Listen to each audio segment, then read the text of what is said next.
Hello everyone, this is Sasank Singh and welcome to my YouTube channel IS Point Best Way of Learning। राह संघर्ष की जो चलता है वही संसार को बदलता है।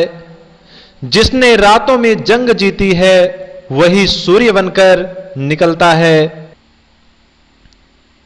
सो फ्रेंड्स, आज हम इस वीडियो लेक्चर में पढ़ने वाले हैं पुरुषों एवं महिलाओं के आर्थिक क्रियाकलाप के बारे में।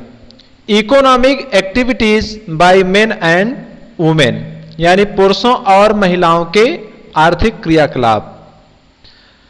क्लास 9th इकोनॉमिक्स का चैप्टर 2 हम लोग पढ़ रहे हैं। संसाधन के रूप में लोग, पीपल एज रिसोर्स। देखिए, पीपल एज रिसोर्स यानी संसाधन के रूप में लोग।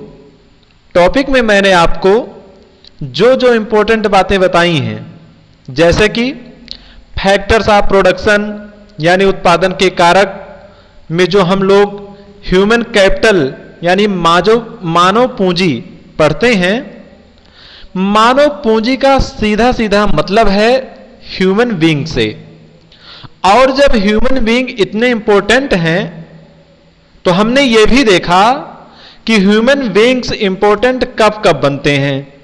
इसके पहले वाले पार्ट में हम लोगों ने ह्यूमन बीइंग्स कब कब इंपॉर्टेंट बनते हैं अध्ययन कर लिया है। यदि आप में से किसी ने भी पार्ट 1 का वीडियो नहीं देखा है तो उसकी लिंक डिस्क्रिप्शन में दी हुई है। उस लिंक पे आप जा करके पार्ट 1 का वीडियो वॉच कर सकते हैं।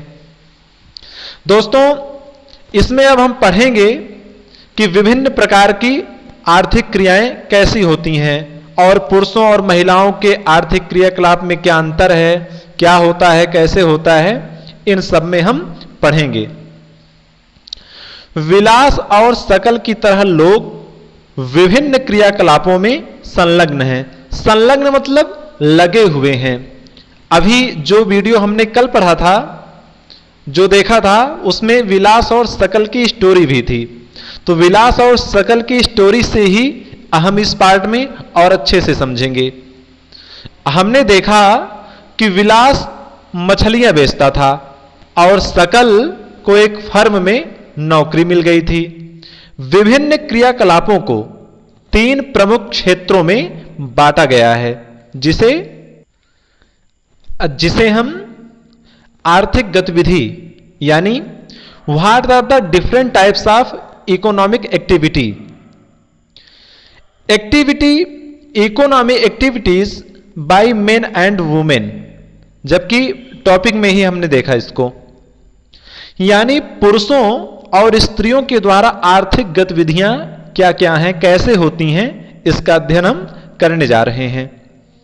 दोस्तों, हमारे देश में पहले तो सवाल यह आता है कि इकोनॉमिक एक्टिविटीज क्या हैं, होती क्या हैं। ये बहुत सिंपल सी चीज है।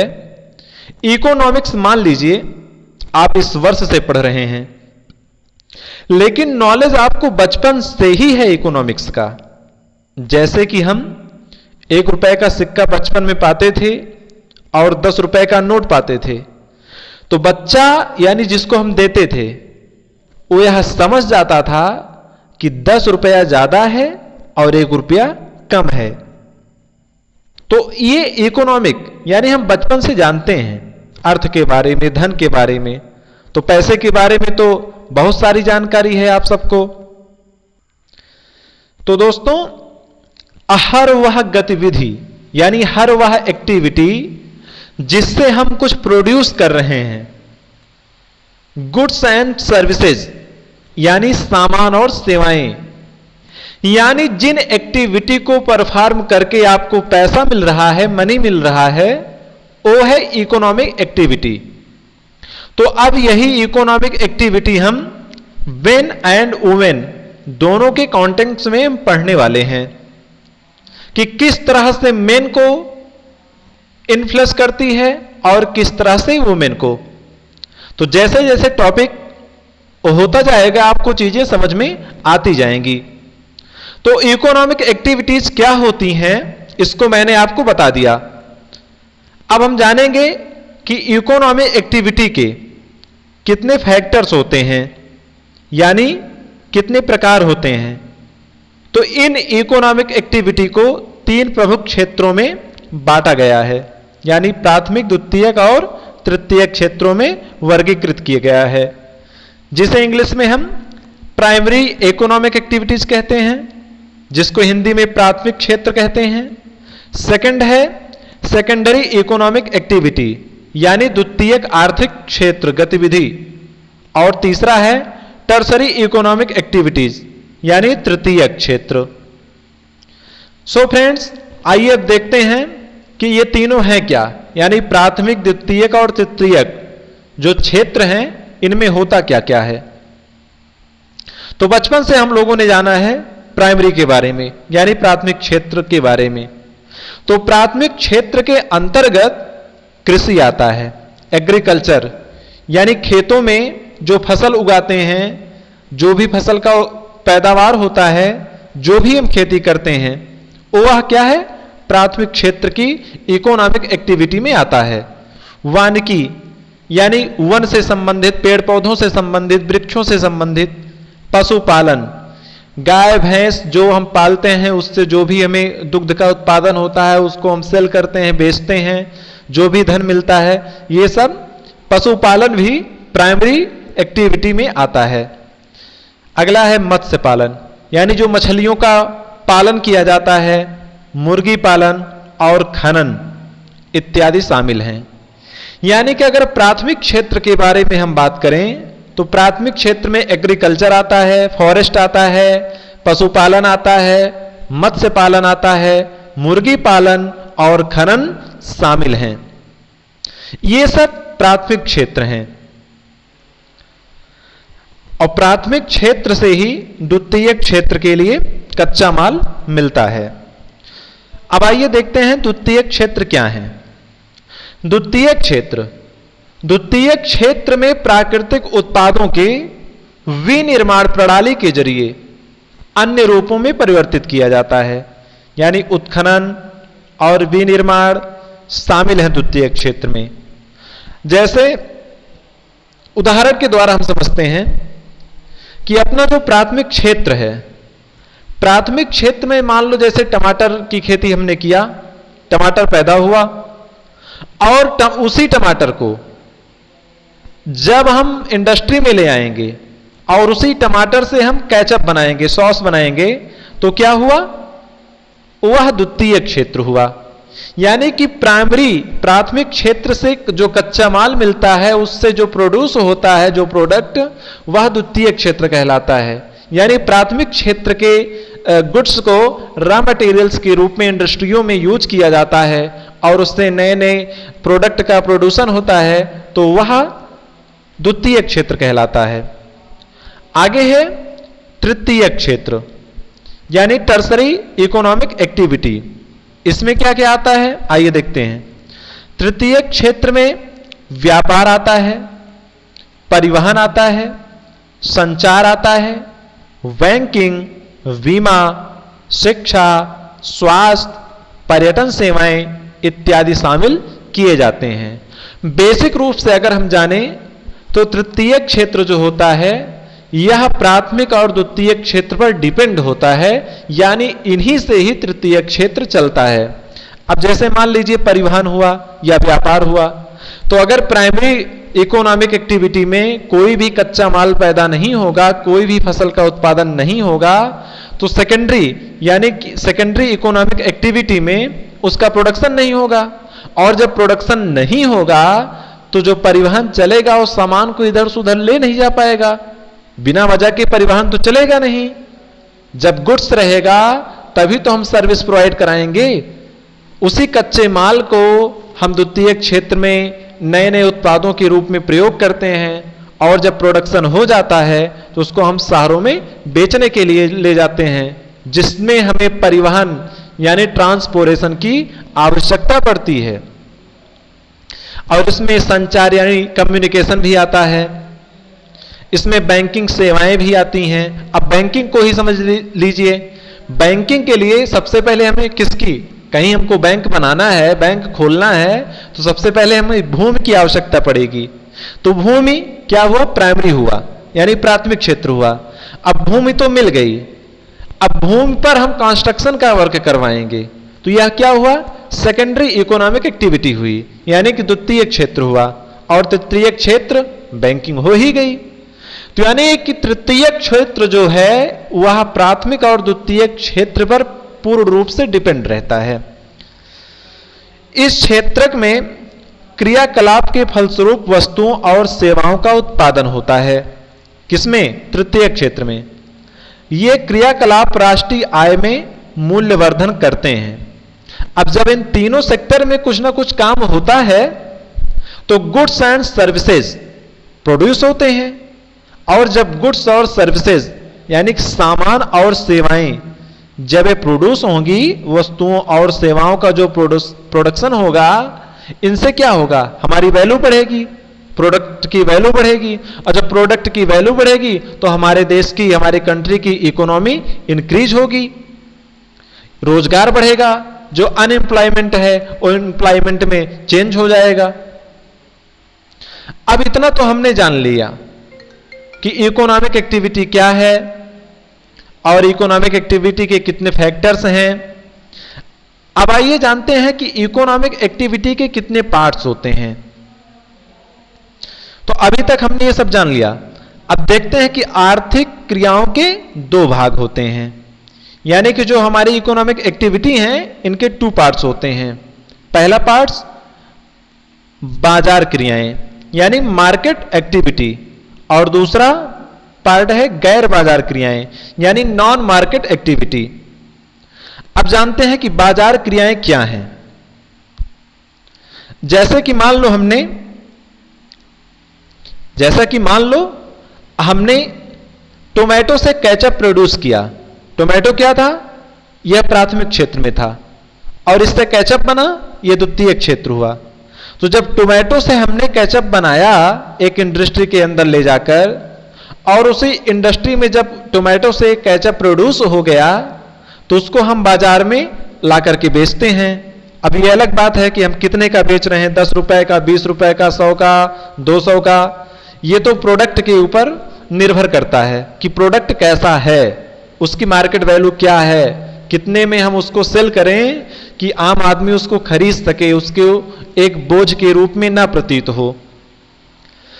तो इससे ये समझ में आ रहा है कि ये सब इकोनॉमिक एक्टिविटी का पार्ट है, यानी कि टोमेटो से केचप बनाओ, केचप मार्केट में आया, मार्केट में बेचा, तो इससे क्या होगा कि यह प्रतीत हो रहा है कि आप गुड्स यानी सामान को बेच और खरीद रहे हो, तो यह क्या कहलाएगा? Market activity.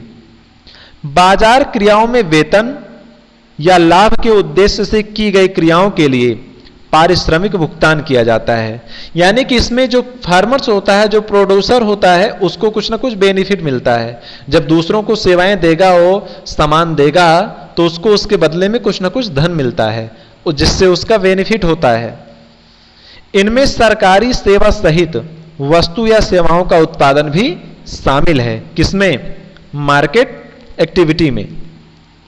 अब आइए देखते हैं कि गैर बाजार क्रियाएं यानी नॉन मार्केट एक्टिविटी।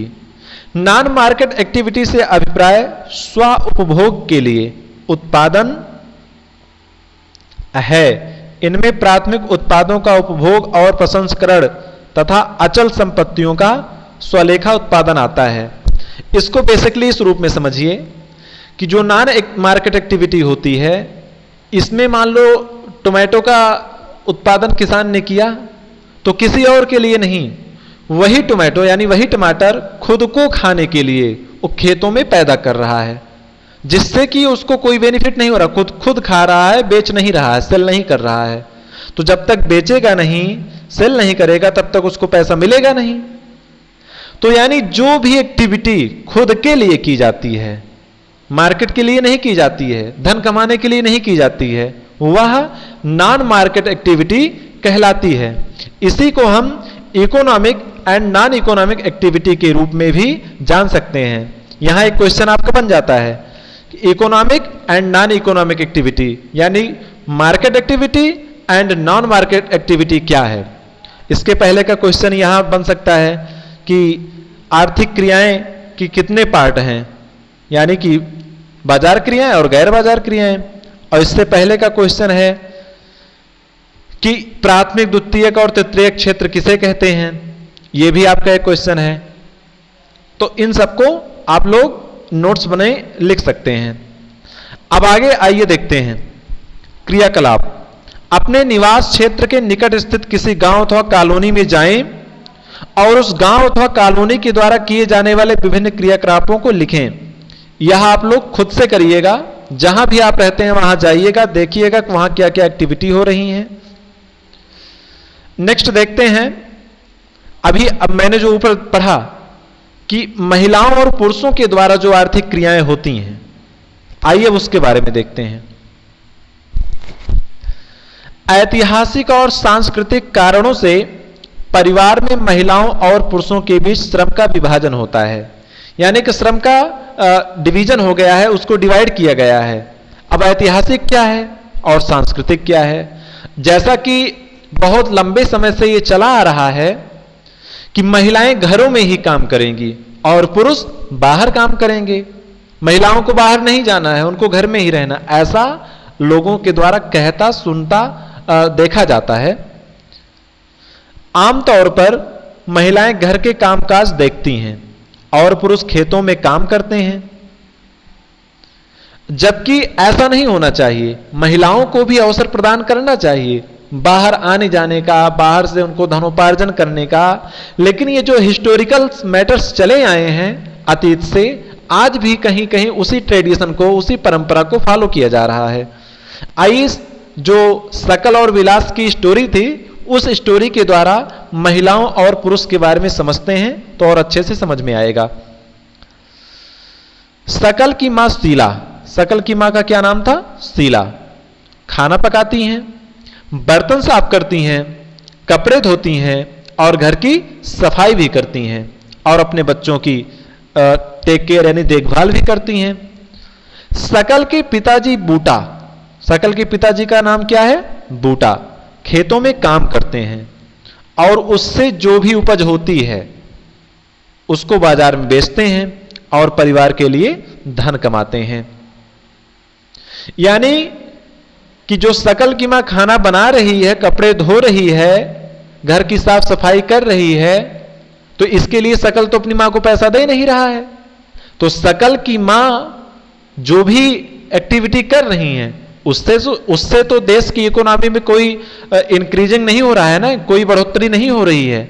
जबकि सकल के पिताजी जो बूटा हैं, वो जब खेतों में काम करते हैं, उससे जो भी उपज होती है, जो भी पैदावार होती है, उसको जब वो बाजार में ले जाकर के बेचते हैं तो उससे क्या होता है? उनको धन मिलता है और अन्य लोगों की आवश्यकताओं की पूर्ति होती है, जिससे कि हमारे देश की अर्थव्यवस्था में कुछ ना कुछ बढ़ोतरी होती है और देश की इकोनॉमी चलती रहती है सुचारू रूप से। आइए अब शीला के परिवार से देखते हैं। शीला परिवार के पालन पोषण के लिए जो सेवाएं प्रदान करती है उसके लिए उसे भुगतान नहीं किया जाता। बूटा धन कमाता है जिसे वह परिवार के पालन पोषण पर खर्च करता है। परिवार के लिए दी गई सेवाओं के बदले महिलाओं को भुगतान नहीं किया जाता, उनकी सेवाओं को राष्ट्रीय आय में नहीं जोड़ा जाता। यानी कि परिवार के लिए जो सकल की मां शीला काम करती हैं वह राष्ट्रीय आय में नहीं जोड़ा जा रहा है, जबकि उनके पिताजी जो काम कर रहे हैं उसको राष्ट्रीय आय में संलग्न किया जा रहा है, ऐड किया जा रहा है, जो कि देश में उत्पादित वस्तुओं और सेवाओं का कुल योग है। तो हमने ये देखा कि सकल की मां जो भी काम करती हैं उनसे, उनकी एक्टिविटी से देश की यानी राष्ट्र की आय में कोई भी बढ़ोतरी नहीं हो रही है, जबकि उनके पिताजी जो भी कुछ कर रहे हैं उससे राष्ट्रीय आय में बढ़ोतरी हो रही है। बिलास की मां गीता मछली बेचकर आय कमाती थी। अब वही देख लीजिए कि सकल की मां घरों में काम करती थी और उसके बदले उसको कुछ भी नहीं मिलता था, जबकि विलास की मां, वहीं सकल की मां की जगह अगर कोई बाहर से मेड आकर के खाना बनाए, कुक आकर के खाना बनाए तो उसको पैसा मिल जाता है, उसको पैसा देंगे तभी तो आके खाना बनाएगा। लेकिन सकल की मां शीला यदि खाना बना रही है तो उसको कुछ भी पैसा नहीं दिया जा रहा है। तो इससे शीला के द्वारा देश की इकोनॉमी में कोई भी डेवलपमेंट नहीं हो रही, कोई भी वृद्धि नहीं हो रही है। बिलास की मां गीता मछली बेचकर आय कमाती थी। इस तरह महिलाओं को उनकी सेवाओं के लिए तब भुगतान किया जाता है जब वे श्रम बाजार में प्रवेश करती हैं। उनके पुरुष सहयोगी की ही तरह उनकी आय, उनकी शिक्षा और उनके कौशल के आधार पर निर्धारित की जाती है। अब उसी जगह विलास की मां को आर्थिक क्रियाएं में आर्थिक धन मिल रहा है, जिससे देश की इकोनॉमी में वो सहयोग कर रही हैं। तो शिक्षा जो होती है वो व्यक्ति के उपलब्ध आर्थिक अवसरों के बेहतर उपयोग में सहायता करती है। इससे यह सिद्ध होता है कि शिक्षा बहुत जरूरी है। शिक्षा यदि है तो महिलाएं बाहर भी निकलेंगी, काम भी करेंगी और धन का उपार्जन भी होगा और राष्ट्रीय आय की वृद्धि में वो हेल्प भी करेंगी। शिक्षा और कौशल बाजार में किसी व्यक्ति की आय के प्रमुख निर्धारक हैं। अगर यह पूछा जाए आपसे कि किसी व्यक्ति की आय के प्रमुख निर्धारक कौन कौन से हैं, तो आप क्या बोलेंगे? एजुकेशन एंड स्किल्स, यानी शिक्षा और कौशल। अधिकांश महिलाओं के पास बहुत कम शिक्षा और निम्न कौशल स्तर है। पुरुषों की अपेक्षा महिलाओं को कम पारिश्रमिक दिया जाता है। जैसा कि अभी भी कहा जाता है महिलाओं के बारे में कि लड़कियों को बाहर नहीं जाना है या लड़कियां पुरुष से आगे नहीं हैं, जबकि यह मिथ्या भाव है। आज का वर्तमान समय जो है, लड़कियां लड़कों से डटकर मुकाबला कर रही हैं और दोनों को समान अधिकार दिया जाना चाहिए। मेरा तो मंतव्य यही है कि चाहे वो लड़का हो या लड़की हो, दोनों एक समान हैं। लड़का लड़की एक समान, करो न लड़की का अपमान। दोनों को समान समझ करके दोनों को समान शिक्षा देनी चाहिए। मेरा अनुरोध है उन माता पिताओं से भी कि जो पुत्रों को ज्यादा महत्व देते हैं बेटियों की अपेक्षा, दोनों को समान शिक्षा दीजिए। चाहे वो पुत्र हो या पुत्री हो, दोनों को आगे बढ़ने का समान अवसर प्रदान करिए और एक समान मौका दीजिए, चांस दीजिए कि वो भी पढ़ लिख करके आगे बढ़ें। आज देखिए महिलाएं किस सेक्टर में नहीं हैं, हर एक सेक्टर में आगे हैं। लेकिन अगर पिछले के समय कुछ वर्षों से हम कंपैरिजन करेंगे तो महिलाओं को आगे बढ़ने का अवसर नहीं प्रदान किया जाता था। अधिकतर महिलाएं वहां काम करती हैं जहां नौकरी की सुरक्षा नहीं होती तथा कानूनी सुरक्षा का अभाव है। अनियमित रोजगार और निम्न आय इस क्षेत्र की विशेषताएं हैं। वहां रोजगार की कोई निश्चित नहीं होता है, कोई सर्टेन नहीं रहता कि आपको रोजगार मिलेगा ही। इस क्षेत्र में प्रसूति अवकाश, शिशु देखभाल और अन्य सामाजिक सुरक्षा तंत्र जैसी सुविधाएं उपलब्ध नहीं होती। जब वो प्राइवेट सेक्टर में जाके काम करेंगी जहां निश्चितता नहीं होती जॉब की कि आप कितने दिन यहां रहेंगी, कितने दिन जॉब नहीं करेंगी, तो वहां जो प्रेगनेंसी अवकाश होता है, यानी कि जब प्रसूति अवकाश जो मिलता है प्राइवेट सेक्टर में, ये भी नहीं रहता है और अन्य सुविधाएं भी नहीं रहती हैं शिशु के देखभाल के लिए, तो वहां वो कम कंफर्टेबल होती हैं। वैसे लेडीज ज्यादा प्रेफर करती हैं कि मेडिकल केयर हुआ या फिर एजुकेशनल सेंटर हुआ, एजुकेशनल सेंटर में वो ज्यादा प्रेफर करती हैं। तथापि उच्च शिक्षा और उच्च कौशल वाली महिलाओं को पुरुष के बराबर वेतन मिलता है। संगठित क्षेत्र में शिक्षण और चिकित्सा उन्हें सबसे अधिक आकर्षित करते हैं। वही बात जो अभी मैंने बताया कि एजुकेशनल और मेडिकल लाइन में वो ज्यादा प्रेफर, अपने आप को ज्यादा कंफर्टेबल फील करती हैं। कुछ महिलाओं ने प्रशासनिक और अन्य सेवाओं में प्रवेश किया है जिनमें वैज्ञानिक और प्रौद्योगिकी सेवा के उच्च स्तर की आवश्यकता पड़ती है। अपनी बहन या साथ पढ़ रही किसी सहपाठी से पूछें कि वह क्या बनना चाहती हैं। तो दोस्तों, इस वीडियो लेक्चर में इतना ही। अब हमारा जो नेक्स्ट वीडियो लेक्चर रहेगा वो रहेगा क्वालिटी ऑफ पॉपुलेशन, यानी जनसंख्या की गुणवत्ता। इस वीडियो लेक्चर में कोई भी कॉन्सेप्ट, कोई भी टॉपिक यदि आपको क्लियर नहीं हुआ है तो आप निसंदेह कमेंट सेक्शन में आके अपने प्रश्नों को पूछ सकते हैं।